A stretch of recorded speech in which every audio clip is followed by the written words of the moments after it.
Welcome back, guys, to Collectors with Cards, Drinking Coffee. Tonight, I've got some palm juice. It's a little different, but it got antioxidants in it, so it's good for you. It's a little too late to be drinking coffee, but figured I'd mix it up since we're doing a late recording here. Today, I've got a good friend here, someone who I met over one of the many people I guess I met over 2019 Worlds and shared some fun experiences with. Today we have a very he's not very well known yet. I just finally got him to get an Instagram, but we've got Gotta Catch 'em All, aka Seeds, D Seeds. How you doing, sir? Welcome to the podcast. I'm, do- I'm doing very well. Thanks for having me. Yeah, Glad to be absolutely. here. Good. I know you're out in the middle of nowhere, so hopefully we can get through strong, your internet connection here without too many too many issues. Um, but let's touch base real quick on how we met. So I've seen your name on E4 in the past, just seen it in threads, but we finally met in person in Washington D.C. 2019 Worlds, Yep. and I mean I think we first met or crossed paths in Silver Snorlax's room, maybe, or somewhere on the floor. I was actually trying to think myself where it first happened. Could have been Silver Snorlax's, maybe Gem Mint's room, one of those. Yeah. Um, But then the collectors event there was when we really hung out a bit more and we did some box openings. yeah, that's when we really hit it off because we kind of connected very closely on the love of opening packs. Um, Yep. People were all hyped up to be at this collector event, going to get pictures with SM Pratt and Gary, and then Imakuni came around and everyone left, and me and you were like, Yep. hey, let's just hang around, open packs with Gary. I think Gem Mint. So Yep. that's just a love that we I think share on a deeper level than most people in the community. Clearly, from that experience. Yeah, that was definitely one of my highlights of Worlds. Just small little group there, kicking back on the nostalgia, doing the pack openings. It was a great time. Yeah, and I know you pulled out some Fortnite boxes. You and you and Charlie had some Yeah, Fortnite boxes, and I was literally looking around like trying to find someone to open something with, and these were out on the table. And I think I walked up to you. I was like, "Are we opening these? What's going on?" And that was my introduction to Fortnite cards, which yeah, actually did quite well. You want to tell me a little bit about your experience with Fortnite cards? yeah. So Fortnite cards were interesting. I played the game quite a bit at the time. I don't play anymore. We played some. We played with Charlie some. Hmm. But I saw through my distributor some information coming along, Fortnite cards, so I didn't go crazy with it, but I ordered a few cases of the booster box. And with Pokemon, booster boxes are what it's all about. So my thinking was get some of that. I think I picked up, they called them retail mega boxes or something, Hmm. different kinds of products, but I'm like, the booster box is what holds the value. Let me go for that. Do a little opening. I don't know if you remember yourself, but the way booster boxes work, you have like a few chances at hollow cards, and then the parallel hollow cards only come in the retail product. Hmm. So The what do they target, call that? yeah, the shattered The ice shattered hollow. foils. Yeah. You have the ice, cracked ice, or shattered ice, whatever they called it. Hmm. Those are the ones that kind of fetched decent money on eBay for a while. I haven't kept up with them at all, but it was just kind of unfortunate because the real chase cards of the set, it would almost be as if a Technochrome Tops card couldn't be pulled from the Tops Chrome booster box. Right. Like if that Technochrome came in some other product that I just didn't end up getting, which was kind of strange to me, but they were fun to open. I think some of even the regular foil and regular legendary cards go for a little bit here and there. I think they're Hmm. super liquid though. Yeah. I think the sales are few and far between. Yeah. Those But cracked ice, though. I mean, I remember you saying because you were getting them from your distributor for like I don't know $13 a box, and you would get the promo pack with two in there, And when you told me Yep. you were selling each of those for like $20 on average a piece, I went to all my Targets and cleaned them out for, they were $20 a box as long as I could because Yep. they didn't last too much longer. They moved on to like series 2 and 3 or whatever, and they didn't do the same setup. But yeah, I sold all of those and easily like 8x my money on those boxes. I Yeah. got Yeah. lucky with some pulls with like getting legendary ones, and I think there was like 4 or 5 people on eBay trying to complete the full set, so they were paying decent amount for them.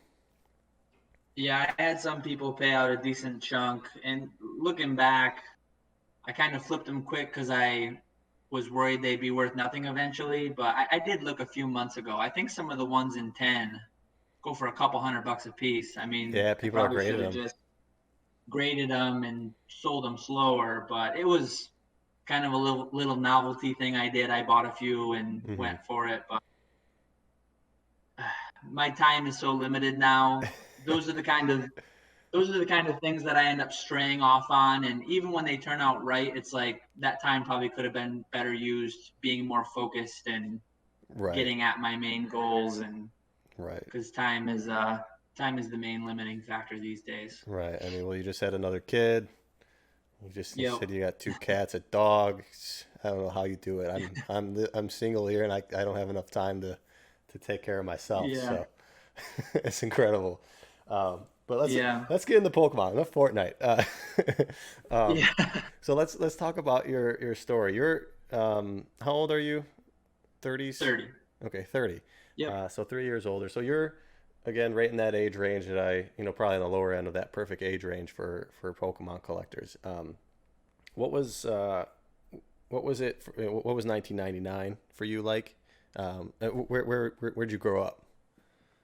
I grew up right around where I'm at now, up in upstate New York, where the throughway exits are 30 miles apart and there's not much going on. I live out in the woods. That's the way I like it, but it's pretty quiet around here. Hmm.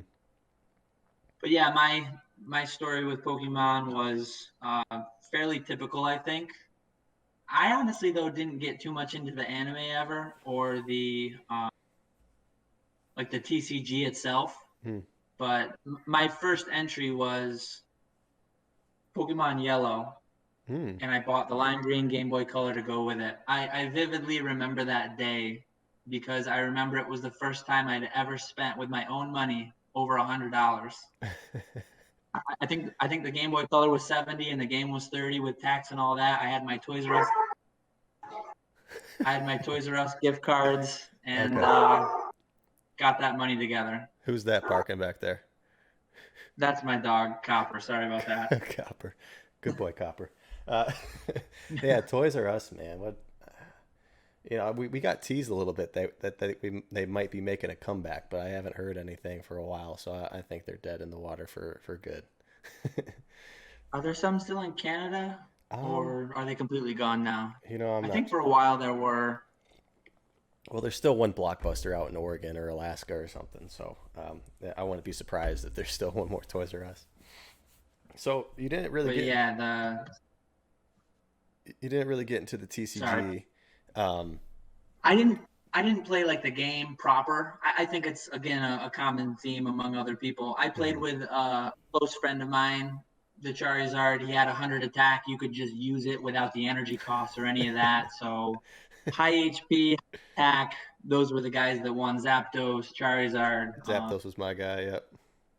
So yeah, we played it our own way. We had a lot of fun with it. But one thing I remember also from my youth is I didn't know Pac Wing was a thing then. I Hmm. think someone that went to my Toys R Us did because packs from Toys R Us, very, very poor pull rates. I remember pulling very, very few hollows, like at the height of the hype. Hmm. Later on, once we got 2000, 2001, when I was drifting out, I remember getting some holidays or birthday or whatever, I'd get some base packs, and that's when I started to pull more hollows. Probably when the pack weighers had moved on to something else. Yeah. But Wow, that's funny that you were like conscious of that back then, remembering. Um, it Maybe I have a false memory. I mean, 1 in 3, it felt like I didn't get anywhere near those pull rates. Mm-hmm. Looking back at my collection when I found it later in life, I did have. I think I've talked about the story on E4 before, but I never pulled a Charizard myself from base set. But 1 year Santa got it for me, and as I got older, I ended up finding out that Santa was my mom going on eBay, spending a decent bit of money to get Charizard. It wasn't, maybe it was 2000, 2001 Christmas. I don't remember honestly the exact year, but I think she paid a decent bit for it. I've told her now how much higher that card is worth because I still have that same one. Yeah. But Is it good but condition? yeah, no, it's well loved.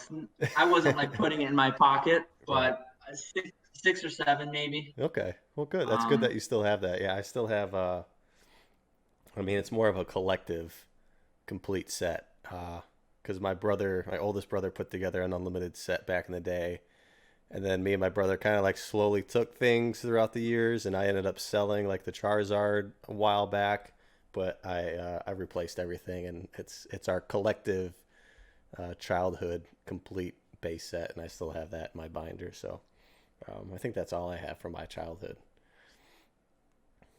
Um, yeah, I love flipping through my childhood binder still because they're the same cards and they've got those stories tied to them. I mean, the big three are the big three that I remember. I remember pulling that Blastoise, and then the whole Christmas Charizard, and then Venusaur was like a week long working out a trade deal with the kid on the bus who had the Venusaur, and it took me all week, but I finally broke him down and traded a bunch of hollows and just a bunch of bulk and got the deal done. nice. But those memories tied to that card, that's maximum nostalgia.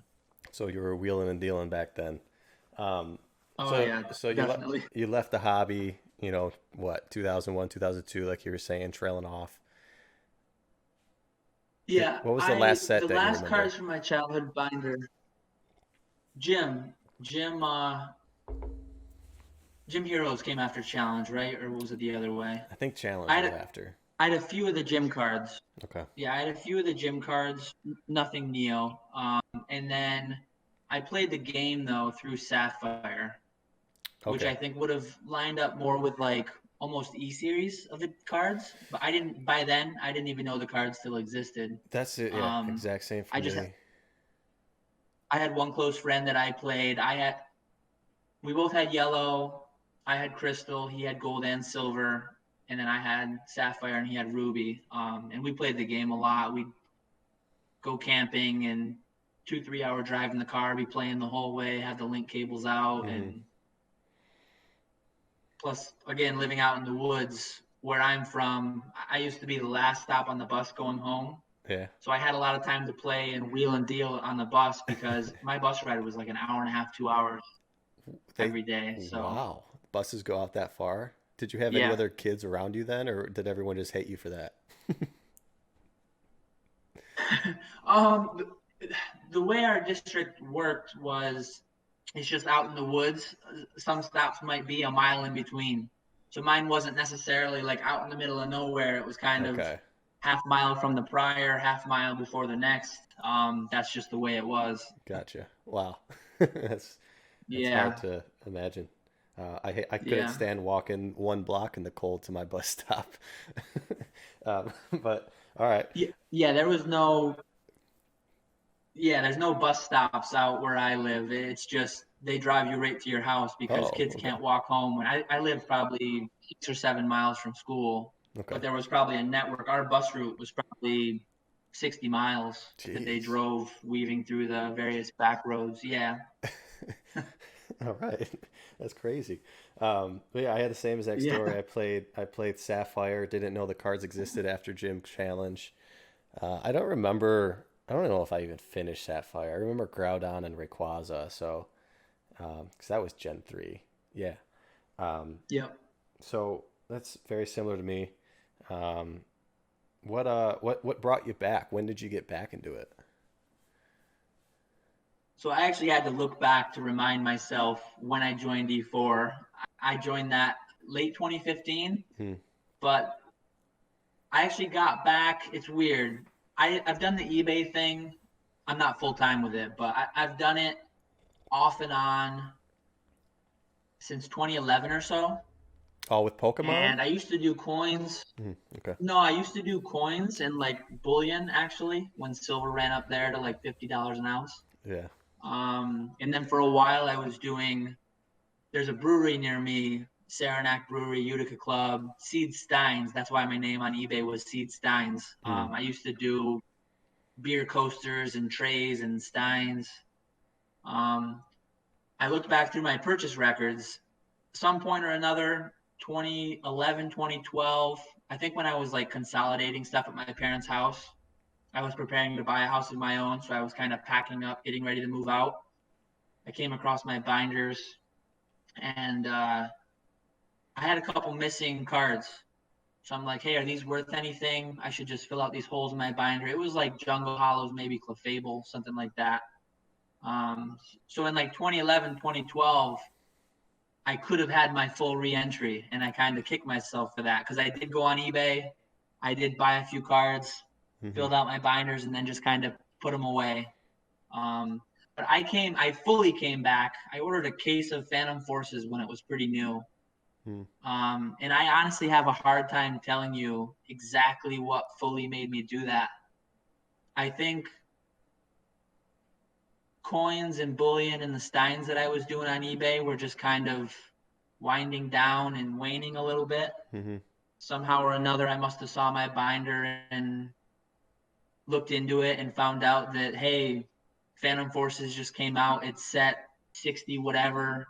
The cards have always been a thing, and I remember the first main collecting goal that I set when I bought that case of Phantom Forces was I'm gonna open a box of every set that I missed all those years. That's a cool. That That's was a my cool main. goal. It was lofty and it felt super out of reach, but I went into it really, really hard. Yeah. And actually I did it aside from first edition base. That's the only box I never pulled the trigger on and opened. Wow. Yeah. I mean, But most people like I think myself would see your see our binders, and go, "Oh, we're missing a couple. Look it up. Oh, it's worth some money. Let's get rid of it." And so you're probably still one of the few that decided to finish it instead of throwing it back in the closet, selling it or whatever. So, I mean, that's good in itself there. Um, mm-hmm. so yeah, I mean, that was kind of a similar goal that I had when I started, and I've completely strayed away from it at this point. But I wanted to have every box sealed, and I also wanted to open a first edition base set box, and yeah, completely got away from that goal. I ended up being able to pull the Charizard still out of the pack, but didn't get to open a box, like do the whole thing. So that's out of reach now, and I Yeah. think forever. But Yeah. we talked at Worlds about that because because we connected on the opening of stuff, and you recognized pretty fast in 2015 when you got back in that you could buy boxes, break them, grade them, and make money. Yeah. So, how many boxes did you open back in those first year or two of doing this? So from 2014, that Phantom Forces case on through by the end of 2015, I had probably opened 50 plus of the 60 whatever sets were out at the time. Hmm. Um, the only ones, the EX series was tough because at the time, now everyone knows they're very expensive boxes. They were also relatively expensive then. And when Hmm. I say that, I mean I paid $720 for an EX Deoxys box. Jesus. I paid about I paid about $500 for a Delta Species box. um, so most of those boxes I got at a little bit under 1,000. There were Hmm. a couple that I had to pay a little over 1,000 for, but the EV wasn't really there. I was just doing that to get the experience, make Hmm. up for lost time. But one thing I did notice, and I think it's still the case, I can't think of a time that it hasn't been the case, just not as drastic as it was then. But I think WotC first edition boxes have always been EV positive. Not necessarily now if you open them all the way, but there's really not like a sealed box premium, especially with what's going on now and the fear of reseals and all that. It almost always seems like you could break a box, sell the 36 packs for a slight profit. Hmm. Um, Feels like intuitively it shouldn't be that way, but yeah, I noticed. And I was buying jungle and fossil booster boxes for anywhere from 400 to 500 bucks. And at the time, I don't remember exact prices, but there were many times where if you hit one PSA 10 Vaporeon or Kangaskhan, or they were going for $500 or $600. I want to say you could literally pay for the box with one hit. Hmm. And then nines, I built my collection. If people know me from E4 or from Instagram, they'll know that I'm a nine collector. The nines that I graded along the way were what I built my collection off of. So my method was crack all these boxes, grade all the hollows, add the nines to my collection, sell off the light packs, sell off the tens, and you do get eights, so sell off those too. But Yeah, PFM. it's criminal what some of those nines were going for at the time. If you were, I'd auction off or sell duplicate nines, and I mean, I was selling WotC first edition nines for $20 or $30 a piece. That's But crazy. that's, I mean, the packs. When you're buying a box for 500 bucks, you're paying less than 20 bucks a pack. So I Right. mean, that was like my break even. Tens were the money. It was a wild time then. I wish I had more time to dive into it because I wasn't limited by funds. Even then, I was limited by time. I had a full time job. I couldn't just buy 20 boxes a week. I do a box or two a week, crack it, get them sent out to PSA. Back then, it didn't take quite 6 or 8 months. Gosh, I'm so jealous of that. Do you still have all the bulk, like the first edition common, uncommon stuff? I know we talked a little bit about that. You've been slowly shipping out that stuff to PSA. I've got monster boxes of bulk, and I know a lot of other people do too. Hmm. Um, some of these prices scare me for the people that are buying them, Yeah. um, just because I know what I've sent out and I know how small of a guy I am. I've I caught up on all your podcasts over the past couple of weeks, and I remember Charlie saying he had like 30,000 cards out at PSA. Hmm. I'm nowhere near that tier, but I mean, I have about 5,000 out, and if I had more card savers, I'd probably have more out. Hmm. Yeah, um, and I mean, you opened 50, 60 boxes. PokeRev opened hundreds, yeah, and even him, he's kind of a small fish too. So all the stores, all the distributors that had product and open stuff, yeah, there's a lot of that common, uncommon, non-hollow stuff sitting around. yeah, and alongside the box openings, I've always just bought collections on eBay, Craigslist, wherever. First edition base is like a unicorn. I'd never really find that in binders, but I Hmm. bought a lot of binders with just complete jungle first edition sets. Not recently, but years ago, a few years ago. Hmm. A lot of people have binders out there with first edition jungle sets, first edition fossil sets. Maybe they liked Eevee, maybe they have 2 or 3 pages of first edition Eevees. I mean, I Yeah, bought binders like that, and yeah. those exist out there. I think Eevee's come back already a bit from its $1,000 high water mark, but I hope the price holds for another year or two. Once you get all those back. No, Oh, one thing that I haven't told you, but from our meeting in at Worlds, it was kind of you that kind of like flipped a switch in my head. I had always been doing Pokemon as a side gig, and it was really mainly for collecting, but I was still flipping quite a bit compared to a lot of other people because I was going after certain things.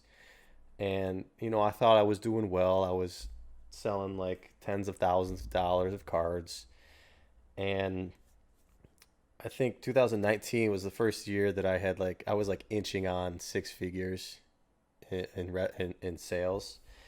And I remember sitting with you at we had an E4 dinner, and it was me, you, Zach, um, I forget who else was at the end of our table, but I mean, it was like four decently, big players in comparison to a lot of other people, and we started sharing a little bit of information on the business end, and you threw out the number that you had done in 2019 and like the years prior, and I was just like, what?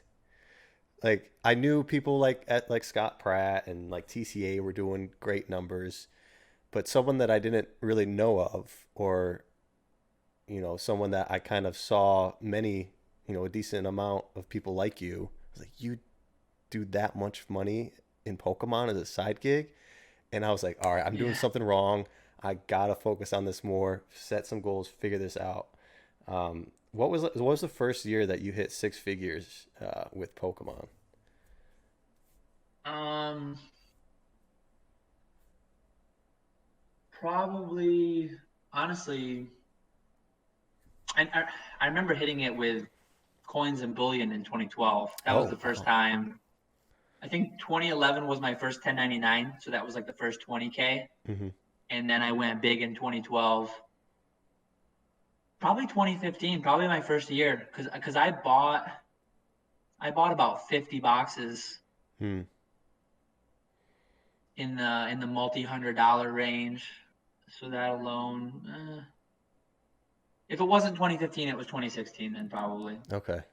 Damn. Um, and that's a gross.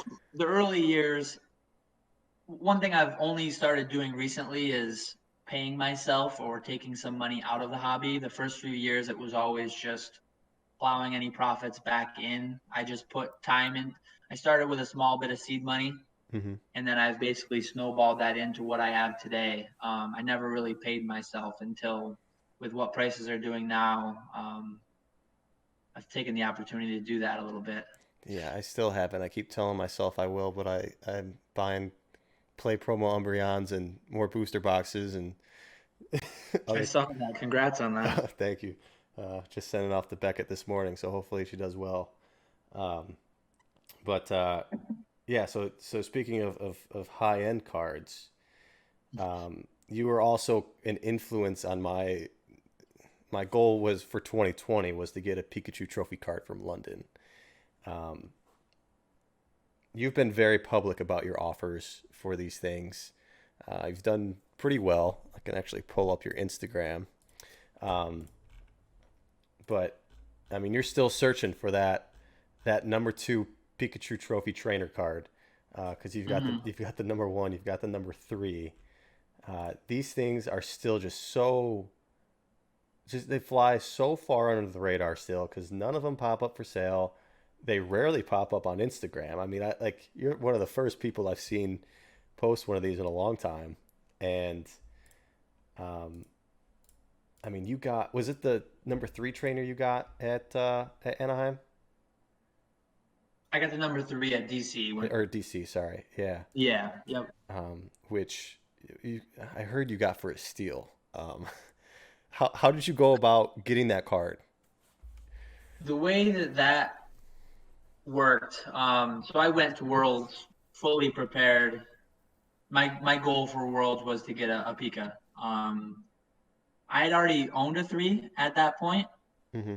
so a three wasn't my ideal purchase. But when cards like that are available, you buy them if you have the opportunity. So I basically just went. I went down with cash, ready to make a deal. I kind of put word out. I mean, I'm not really a name. I'm not a big name that people just know. So people aren't gonna come to me naturally. Hmm. But I put word out through a couple people. I kept my eye on the Discord. I tried having my ear to the ground on it throughout the whole time we were there. And I remember that dinner you were talking about earlier. On our walk back from there, I don't even remember who it was. I should probably give credit, but somebody mentioned in the Discord, hey, one of my friends placed in Worlds. He's getting his Pikachu tonight. He's looking to sell. From that moment, like I kind of detached myself from the group a little bit, Yeah. typing in my phone in Discord, trying to get phone numbers, throwing out numbers, and I just went at it quickly. I made a steal and all that. That's kind of relative. Yeah. I think I think the cards are in a weird place because we haven't seen one transact publicly, I don't think, for 3 or 4 years maybe. And it's really strange to me because most other cards, even some of higher rarity, I mean, Masters Keys, the 97, 98 Pikas, I mean, Trophy Kings have been left and right. Um, but we haven't seen one of these. We don't even see one on eBay right now as like a high $1 million listing just to drive traffic. Mm-hmm. So they're in a weird place where I think privately they transact for what you could call a steal of a price. I think if one were to go on eBay publicly, I think they would command a much higher price than people are actively paying privately. And I mean, I don't want to. I feel like that's strategically by some of the people that are buying them. Yeah. Because some of the people who are buying them could probably, and they probably do value them at a reasonable amount, and they probably could just say, I'm going to pay 20 grand for anyone, even number fours, Mm-hmm. and they could set a new floor. But why bid against themselves when cards are obtainable Mm-hmm. in some quantity for a fair bit lower than that? So they're in a weird place. I feel like I've had the thought I'd love for a number two to go up for auction, but in a way that might be the worst thing possible.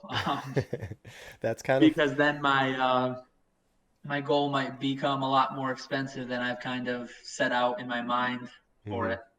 that was kind of But my thought was to get one in London and to throw it in auction on eBay purely for entertainment purposes because like you yeah, said it's never happened, and I know there's some big players that want it, but it's a matter of are they actually willing to pay more than what is being transacted privately? And sure, it might happen, but it might not. So the people that do have them, so it is a risk to do that. And I'm sure a lot of the winners aren't sellers on eBay, so they don't really have the know-how or the means to even list a card of that value. They mm, can't go ahead and list it for $1 million because they have restrictions and limitations. So, yeah, that's that's a tough one, a tough goal. I know you're. I mean, I think you were posting for like weekly for a while trying to get that number two. yeah, and it's weird because I think some of my offers were kind of scoffed at by people. Because I mean, again, I'm not super connected. I'm not a big name. I'm not privy to all these private offers or private transactions that very may well be happening, but all I know is what I see. All I hmm see is what is public. So I think I have a buy thread. I probably haven't bumped that in a while, but on Verbank and E4, the numbers that I put out there were higher than any public offer I had ever seen at that time.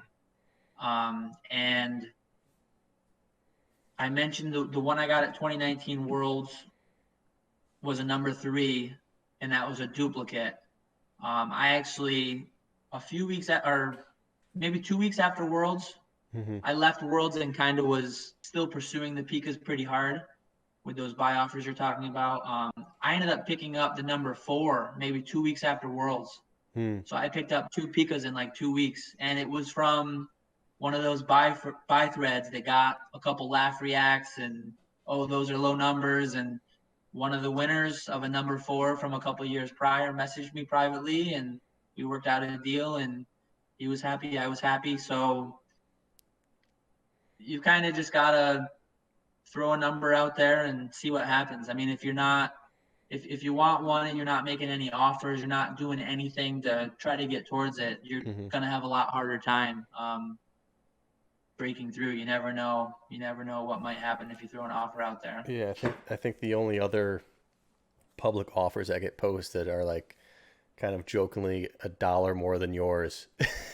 Yeah, so, yeah, I mean, yeah, there's nothing really publicly out there that has prices offered at what some people consider them to be worth. So, yeah, I mean, I still think it's an opportunity to buy those things, and if they ever do come up for anybody, um, but yeah, I was fully ready and to make it happen in 2020, but with what's happening now in the market and the exposure, I don't know if it's going to be possible in 2021. And Yeah, yeah, the thing I worry about, well, one, I mean, the global climate and the things that are going on, I worry that 2021 Worlds may be in jeopardy. It may mm, not even happen. I don't think they're having sanctioned events right now, and we are in the 2021 World season yeah, typically. oh, that's true. Um, but international travel, and you're talking, um, I was not super comfortable being at Worlds last year with the cash I had on hand. It's Hmm. something that was new to me, and now when you start crossing country lines, and I mean, you get to where if you're carrying over 10,000, I think that becomes You have to. legally mandated that you report it, and then they're gonna be like a Pokemon card. What's this guy doing? $10,000 for a Pokemon card? Hmm. I don't know. I don't know if I'll make London anyways if it happens this year. Just how far it is and family and all that. But Right. Well, that's where I yeah, saw it's the gonna be. opportunity because I figured even though there's going to be UK people chasing it, there's going to be less of the big players from the US Yeah, chasing it. you're gonna have a salivating pool of European buyers that have never made any of the U.S. worlds. So Yeah, it'll be. it could work for you. It could work against you. I don't know. Yeah. No, yeah, That's tough. that's the whole the the obstacle there because yeah, domestically you can fly with whatever.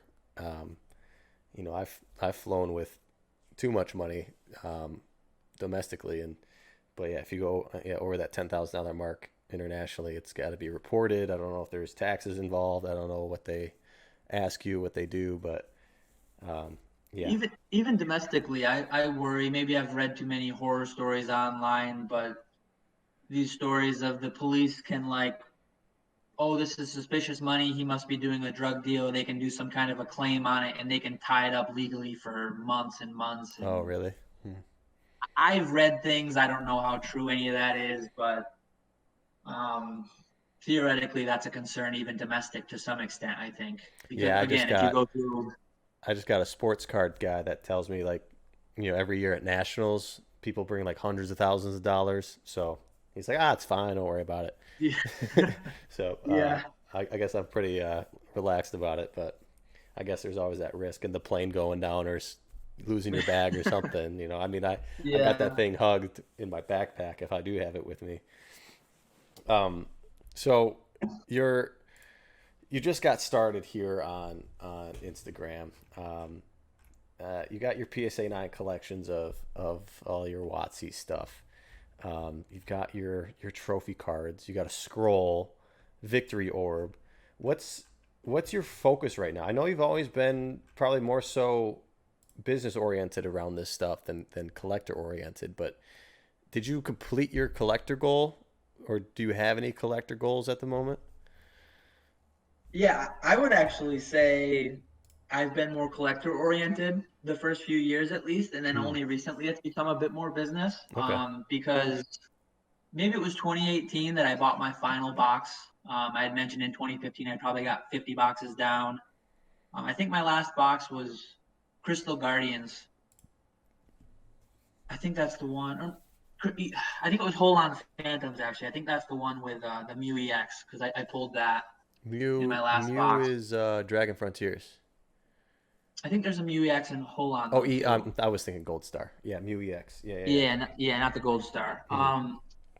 So once I completed that, I was basically like, okay, I've opened every box now. My next goal became I've got a lot of PSA 9s just from opening them. Why don't I finish every chase card basically ever in PSA 9? So that included the EXs, the Gold Stars, the Primes, the Legends, the Level Xs. I got through almost all of that. Um, and then it just became this is way too cumbersome. My goals have expanded to be too large. I don't even have a nostalgic connection to these cards.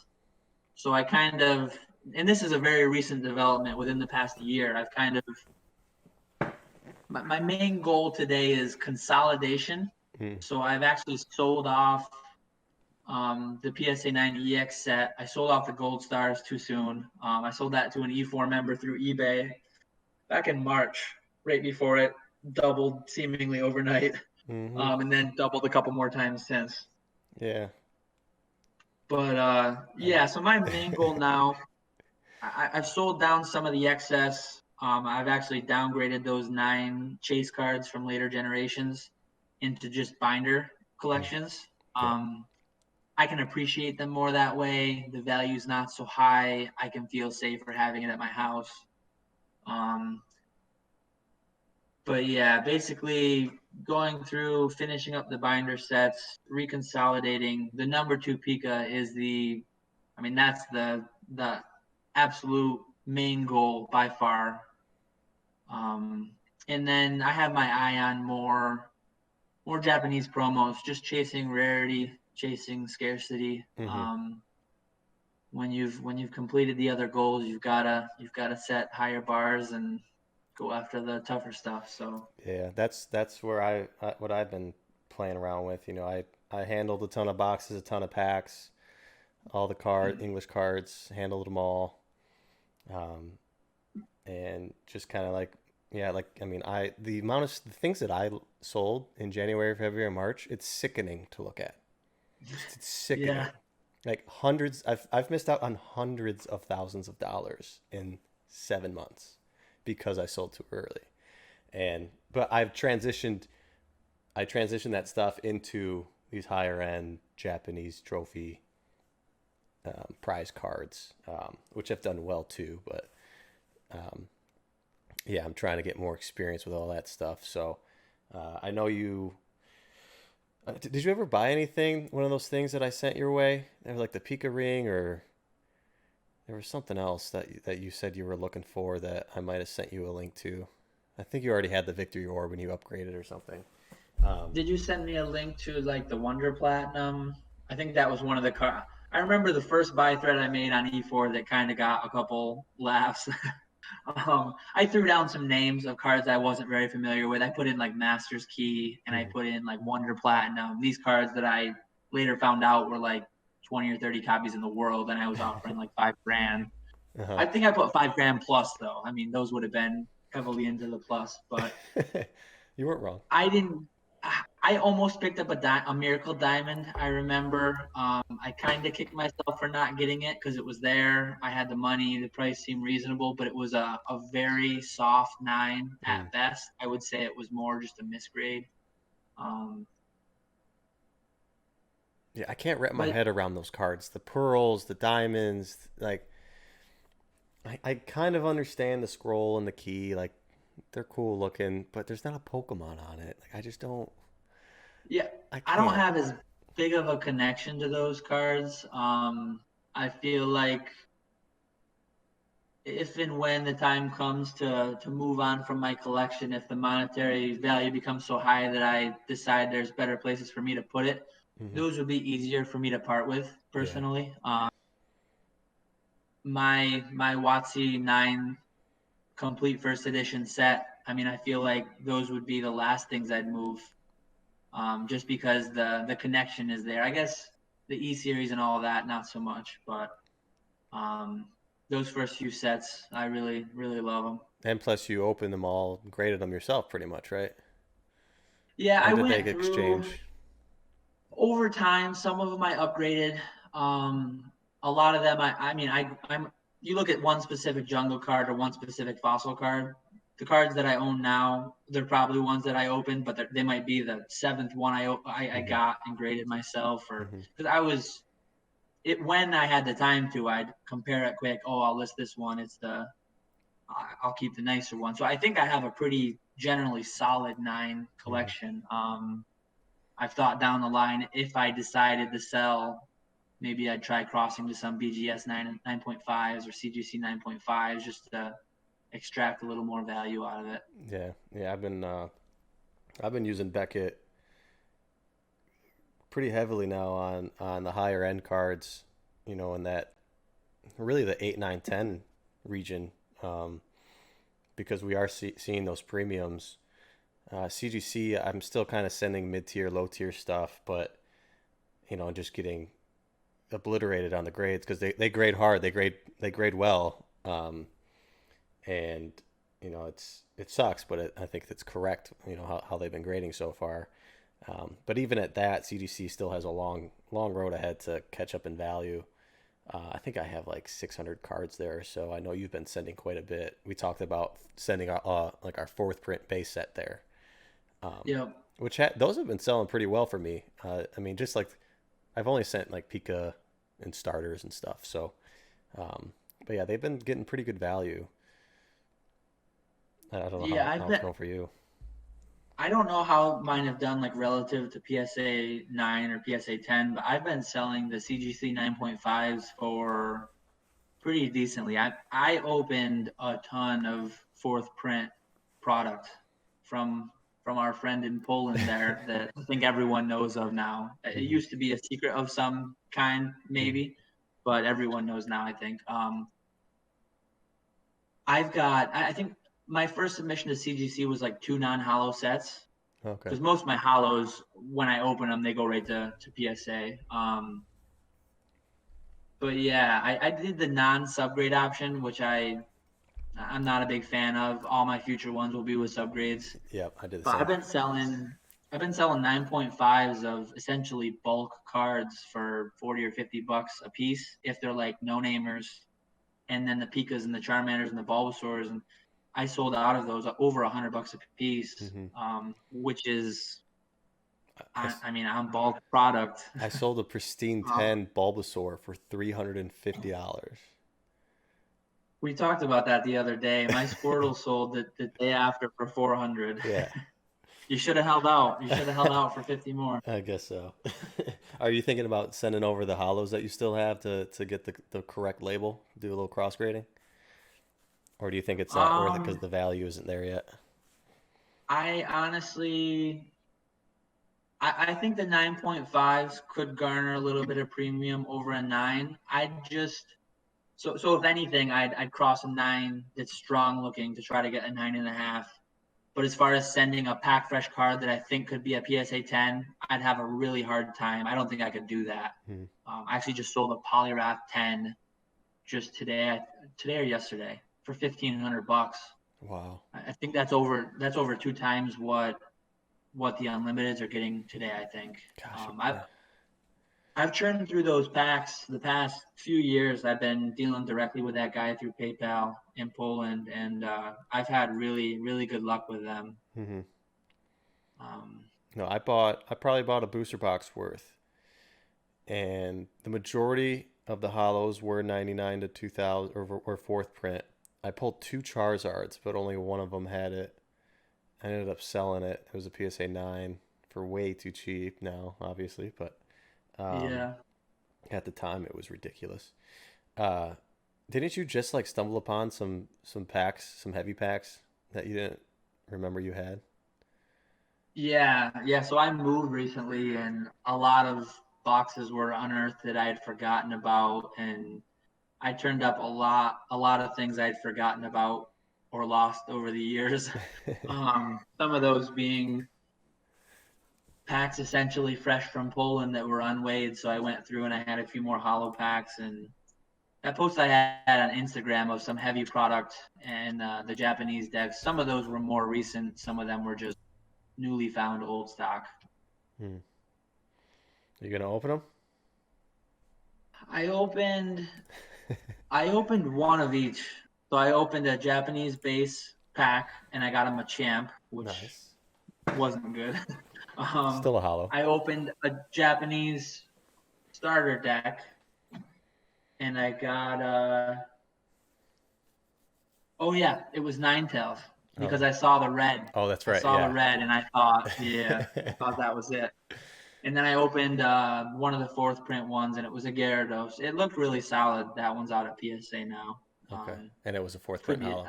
I've had pretty from his packs from Poland. I've had a higher 10 rate on those than the 8 or 10 unlimited boxes I opened years ago. Wow. And keep in mind that those were unlimited boxes opened in the two cert era, Hmm. and these were more in the four cert era. Yeah. So theoretically, it's harder to get a 10 now. Yet I've gotten more 10s. So Wow. either the Poland product's that good, or the whole two cert four cert thing doesn't hold true. Yeah, I've never had good luck at PSA this my entire time. I mean, and I've opened a lot of packs too. And I think yeah, I barely get any tens. It's really gross. I wish I kept track of it because it's really just like unfortunate. Yeah.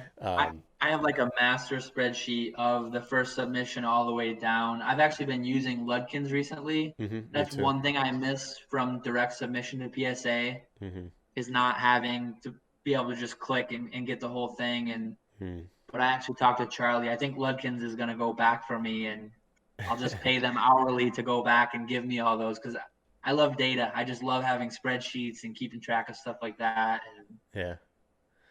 Yeah, I, so I just I a do my master best, but I get spreadsheet. lazy every now and then. Yeah, I finally sent my first stuff to Lutkins, and I've been talking to Charlie a lot. And I don't understand why I didn't realize to use them so much earlier. I keep preaching this like every time I talk about it, but like it is incredible what they do. Absolutely Yeah. incredible. Especially if you're sending hundreds of cards. It saves so much time, so much money too if you want. Like you can send it in their bulk rate and you pay less.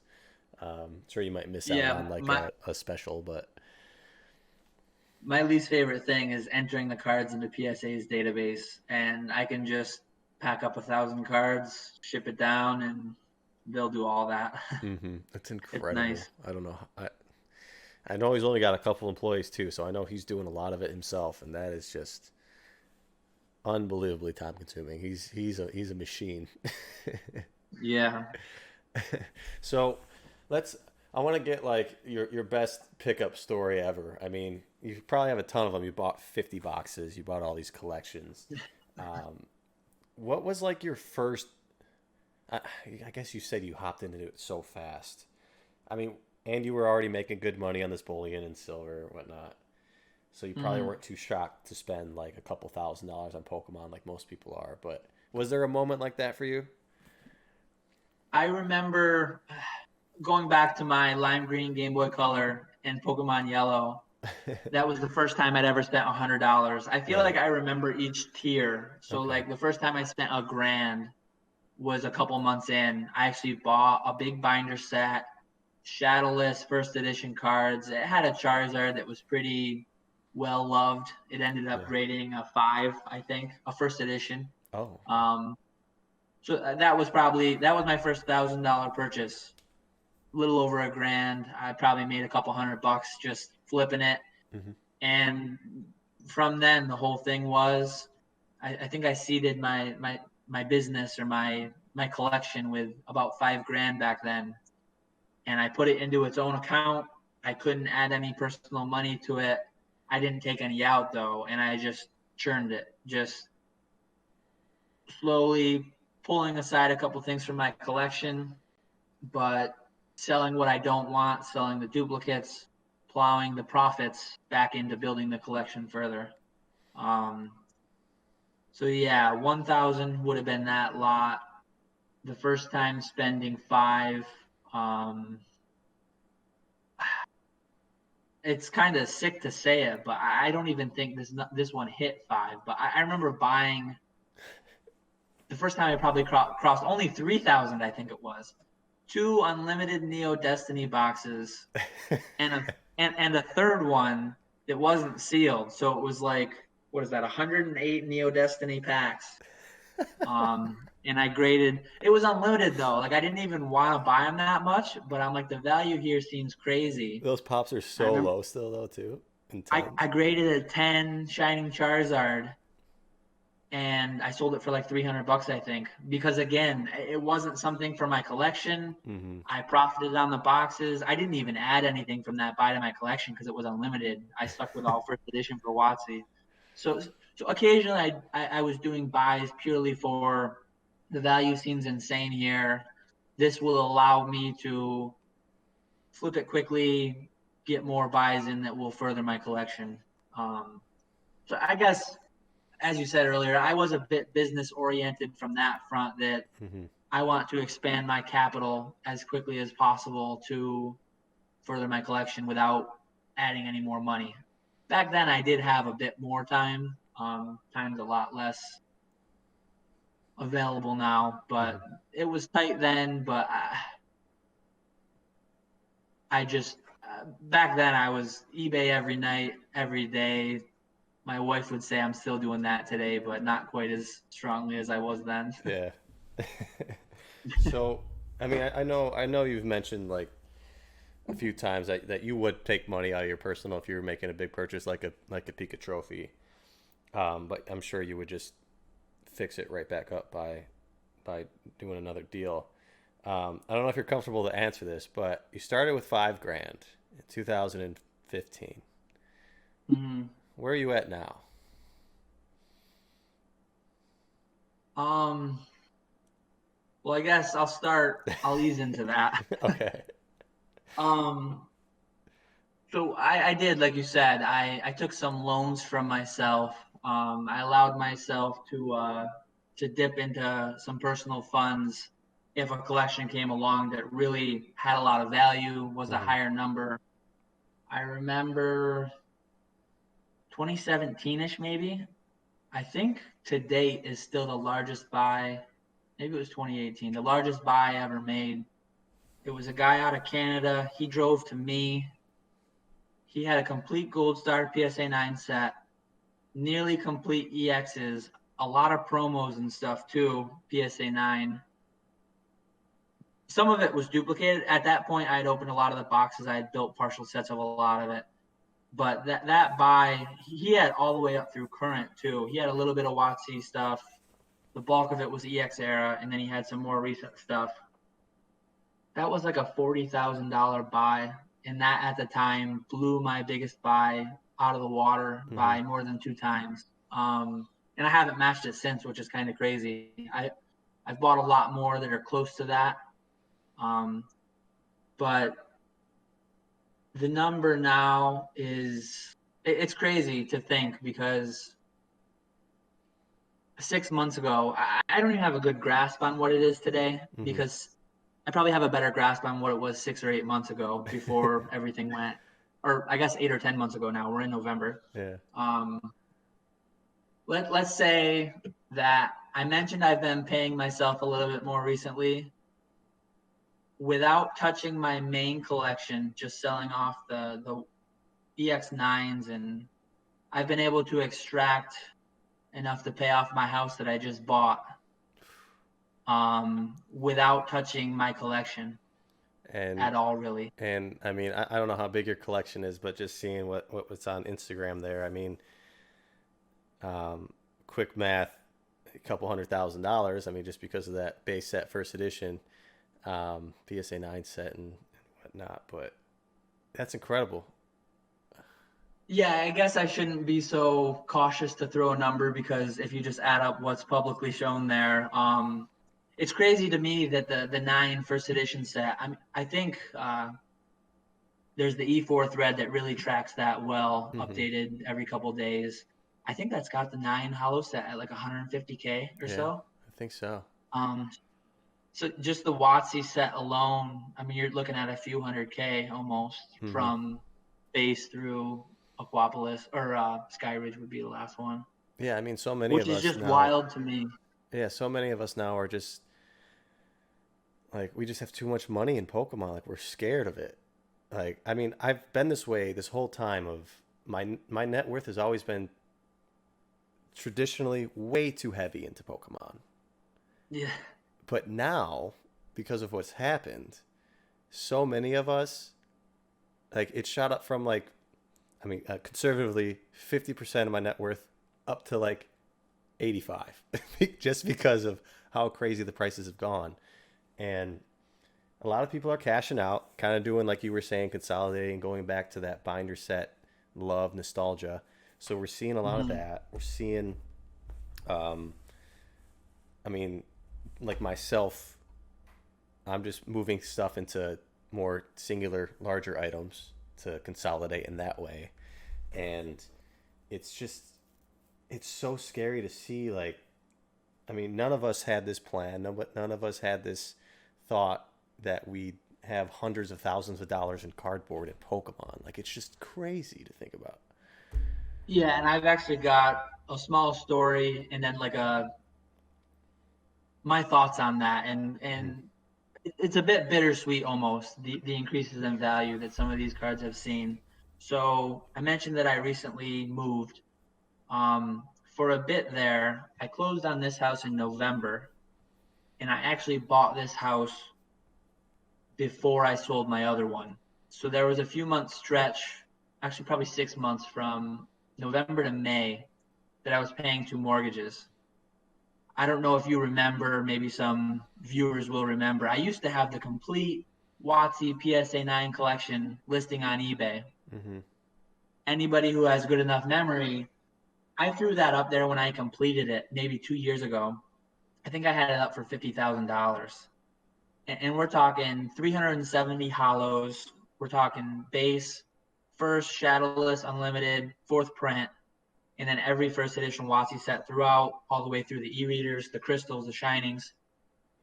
I initially listed that it was maybe worth 20 grand when I completed it, if I remember correctly, and I listed it for 50.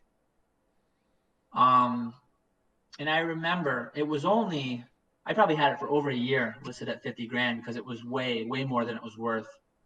Um, up until like late last year, I think I bumped my price from 50 to 100 on it because I saw that the values were getting 30s, low 40s, Mm-hmm. and I'm talking late 2019. Um, unless I'm going crazy, I think that's right. I actually had an offer come in. I had it listed for 100,000. I had an offer come in for 50 grand in January, and I saw that, and I'm like, I think this is really close to what it's worth. I'm paying two mortgages. I bought kind of a fixer upper that I was putting a bunch of money into. I'm like, I can rebuild this collection. I could really use this money. I seriously contemplated selling it to rebuild it later. Um, and I went through and I totaled it all up, and I think I came up from Pokemon price. I probably have a spreadsheet here. I came up from Pokemon price about 52, 53,000, and I didn't want to sell it flat. Mm-hmm. What it was worth, recent sales. I wanted to get a bit of a premium. Mm-hmm. So like I think I countered him at like 60, and I said, "How serious are you?" Got his phone number, made a couple calls. I almost sold it. We were about $2,000 apart. I almost sold my entire collection. Here it is right here. On 12/31/2019, Pokemon Price listed my whole 370 card set at $48,000. Wow. I almost all those cards I'm posting to Instagram currently, plus the Shadowless, plus the Unlimited. I almost sold that for like $55,000 back in January. And those cards, I haven't updated it since October 1st. It was 190,000, and now it's probably 300 something thousand.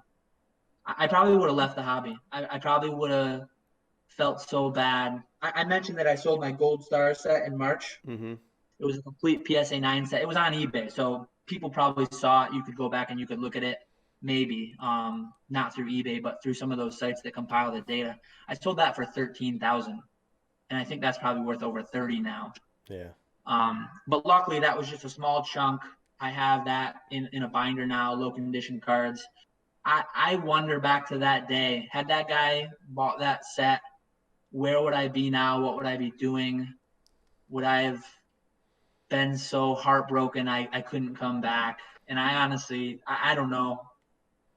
So Well. after that eye opening moment and a little bit of a hard moment with the gold stars, I pulled down a lot of listings. I took best offer off a lot of listings, and I've made it a point to I'm only going to sell stuff that I know that I can replace or that I have duplicates of. And I'm only going to sell stuff if I'm moving the money into something tangible, not just sell something to make my bank balance go up a little bit.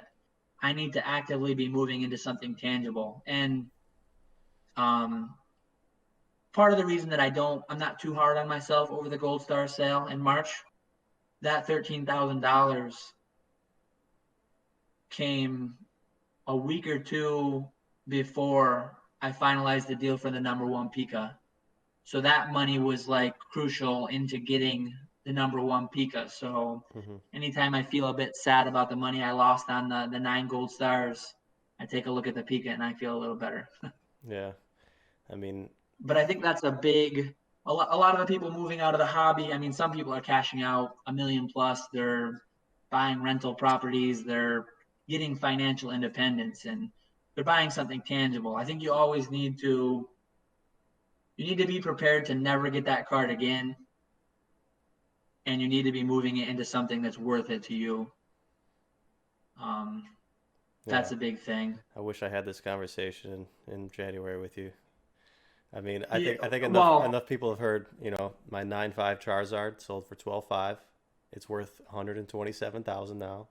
I sold four base set boxes at 4,000, 4,000, 6,000, 10,000. Those are 35 the thing apiece. I the thing sold. is, in January, I would have told you I'm considering the same thing. You should Yeah, do it because yeah. I almost did it. Well, I paid off my car. I paid off my student loans. I maxed out my 401k for 2019 and 20. I put aside a down payment for a house, and which I never bought. And yeah, I mean, it all went to the right place. Like I had my mind, like I thought about it a ton. I called everybody. I called Swopoke. I called Zach. I called Nick. I called everybody, and it was the smart, safe move. And I mean, that was actually something that eliminated all my debt and allowed me to really focus on what I had and where I could go with it instead of chasing all these payments. And it created a sense of financial freedom. Although I'd be at a completely different level of that right now if I if I just waited. But But there's probably some cards that you own now that you wouldn't own. Like you might not have that Kang, you might not right. have, Yeah. and that's the thing with my number one Pika with the gold star set. Um, it's easy to look back. I mean, I was cracking again. I cracked every box Hmm. base to current. I couldn't have an EX Deoxys box sealed though. I couldn't have that. What is it? $40,000, $50,000. I don't think one's I sold, but that's what couldn't. they're asking. Yeah, I couldn't really have that money because if I had bought that box and kept it at the time, $700 was a lot of money. I needed to open that box. I needed to get those cards. Hmm. Plus, I wouldn't have had the experience of opening those packs. Right. Um, so I've got the memories, and those cards flipped in and turned into the collection I have today. Hmm. Um, I can easily waste a lot of time looking back on this could be worth that today. This could be, Yeah. but I honestly don't regret any of my sales. But if I had sold my entire set back in January, that would have been a massive, immeasurable regret because again, this the set that I have in my possession now is mostly cards that I opened myself, Hmm. and I could have never gotten that back. Yeah. Well, yeah, Not even for any amount of money. I've battled with that mental state of wanting to leave the hobby and do all that because of that mistake. Because I mean, I regret selling the Charizard. I don't regret anything else because I mean, the Charizard is why I have the Kang, but I still regret. That's the one thing that I regret and will always regret because I pulled that myself, graded it myself, did all that. Everything else fine. I sold it, built other stuff with it, but that one is going to eat at me forever. Yeah. And the gold stars, if I look really close at it, I could have swung it Mm. not making that sale and just buying the number one Pika. Hmm. So if I really think on it and try to find something to regret, I mean I could if I wanted to, but Yeah. another thing that I was gonna kind of roll that whole conversation into is I'm at a really weird point with my collection. You're talking about goals and all that.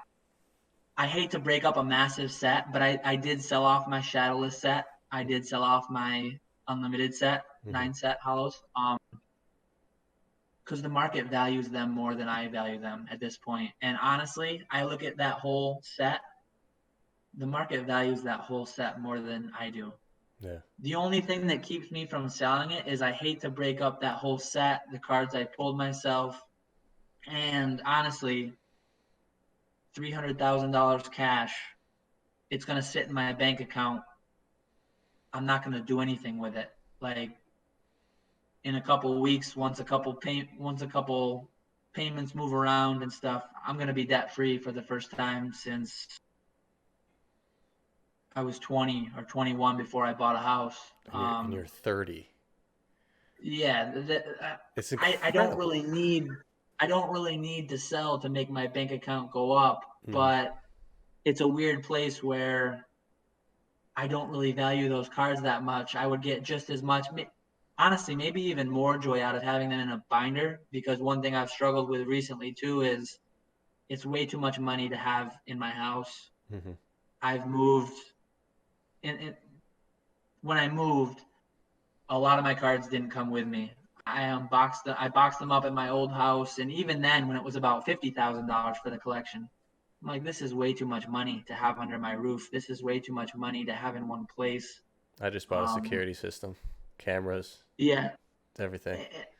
yeah, I've got security system and safe and guns and all that, but I've got a family here too, and I Right. don't want, if people think there's things here that even if they're not, which they're not, but I don't want any of that concern or any of that risk or Hmm. so it's a bittersweet thing because it's nice that my collection went up in value, but I don't see it on a daily basis anymore.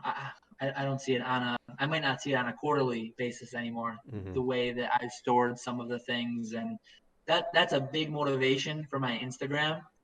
Um, Basically, what I did was I've got my next 10 or so Instagram posts on my phone already. I'm just posting one a day. The day that I went and visited them, I Yeah. got a nice background set up and got the pictures all taken, and the Instagram is more of a way for me to enjoy my collection when Hmm. it's not in my possession. Yeah. Um, it's not a place I expected to be anytime soon. This year's been insane. Yeah. It's been really crazy. It's incredible. I mean, you grow up in life thinking you're getting a 30-year mortgage and you pay it off in 30 years and you're done and hopefully retire at some point. But Pokemon's changing our lives. It's crazy. I mean, um, it's it's just incredible. I mean, you're 30 years old. You're going to be debt free. You got two kids, beautiful family.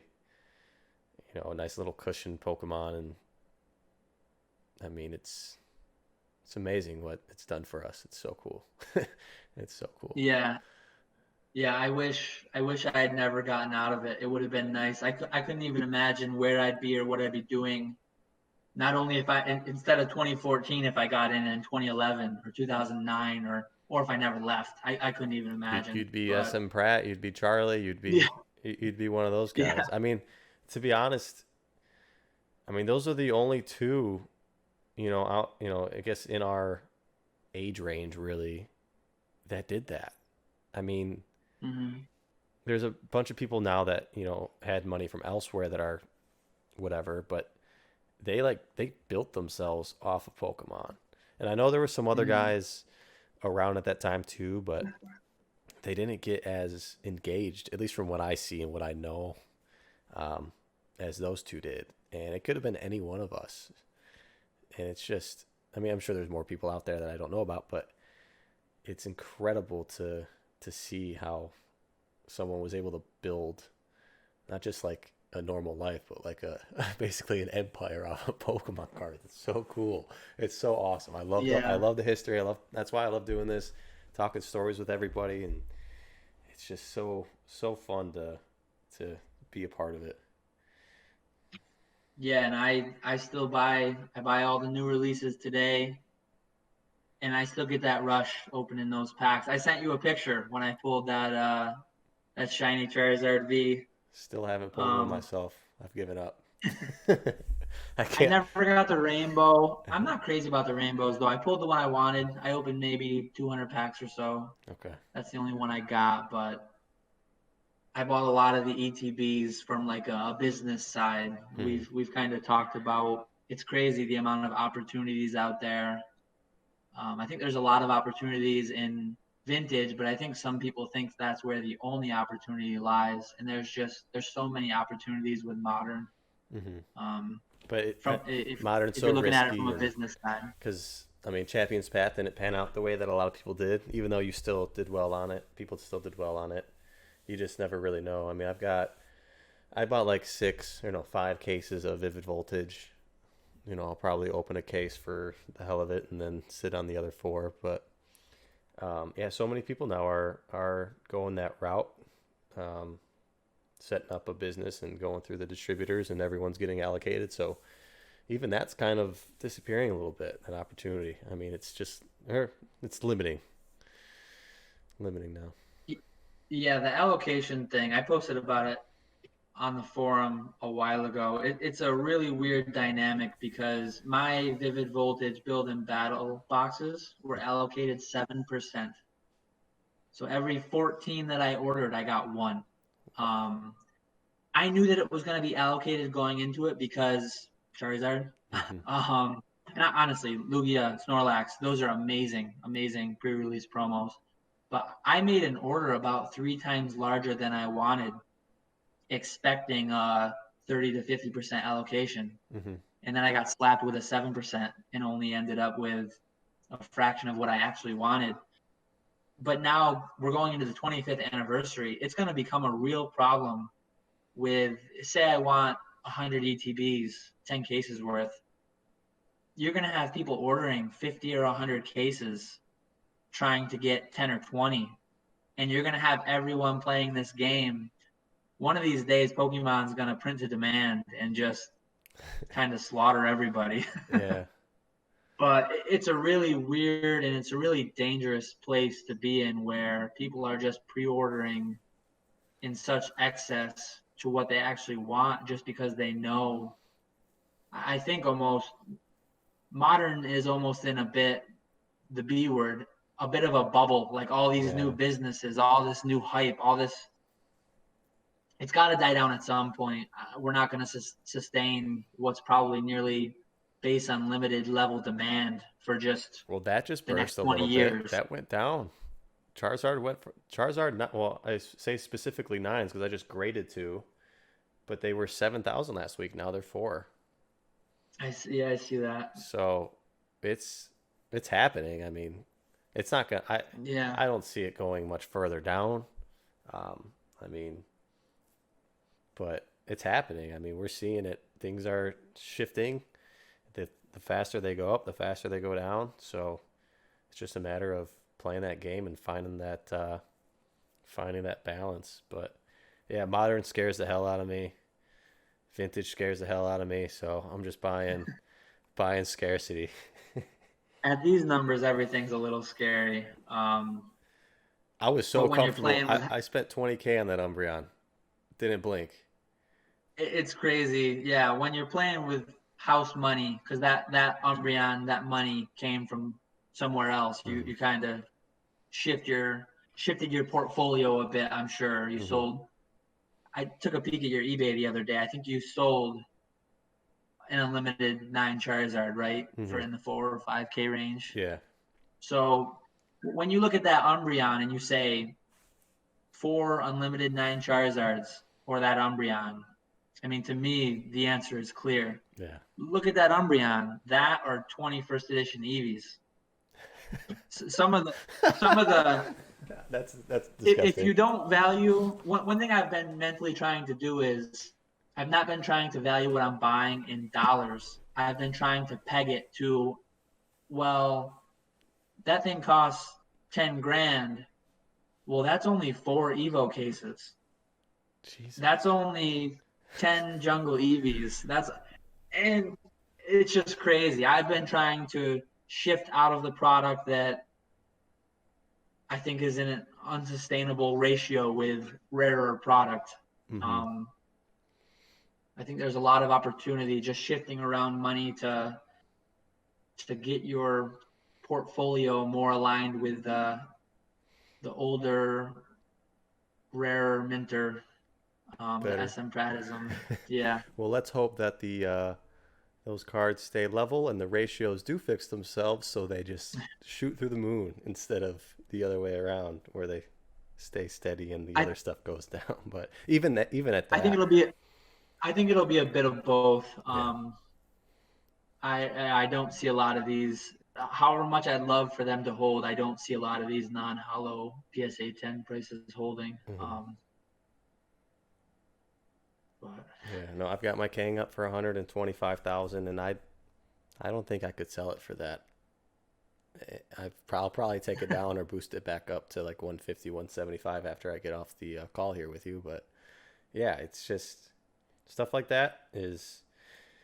I mean, I bought a seven, flipped it in 2 weeks, and instantly was like, why did I do that? I need to get another one. So I bought another one, and yeah, I don't want to let that thing go.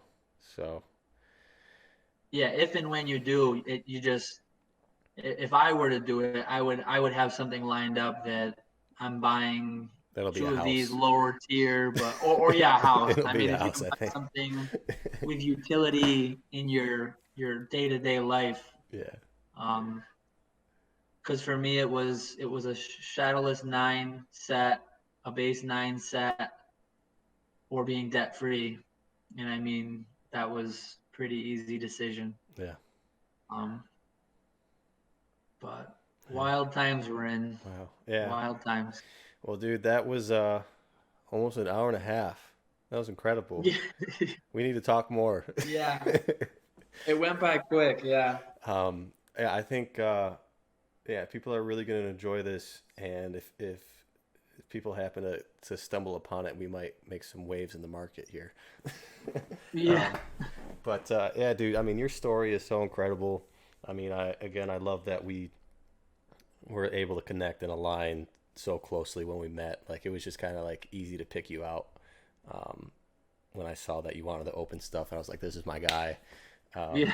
So really happy we got the cross pass then, and hope we get the cross pass again in the future. I know I'm gonna make my way out east eventually because I'm gonna do some videos with this guy PokeRev, hopefully. Um, Meet up with some other collectors out there too. So I'll be sure to stop by in the woods, bring my tent, Yeah. and Yeah. If you find yourself lost in the middle of New York, I'm somewhere around there. all right, perfect. Well, thank you again for coming on here, everyone. Be sure to follow Gotta Catch 'em All on Instagram or Catch 'em All Collectibles. Catch 'em all That's collectibles. Yeah. your eBay now too, right? You switched it. Yeah, Catch 'em All Collectibles. Um, I mean, just 10 out of 10 guy, super honest, incredible collection. Sounds like he might be selling some good stuff in the near future if the value keeps going up, so keep an eye out. Yeah. But Yeah. I'll trade for your binder sets. help this guy find a number two Pika, and like, subscribe, check me out on Spotify, do all this stuff. But thanks for watching, and we'll see you next time.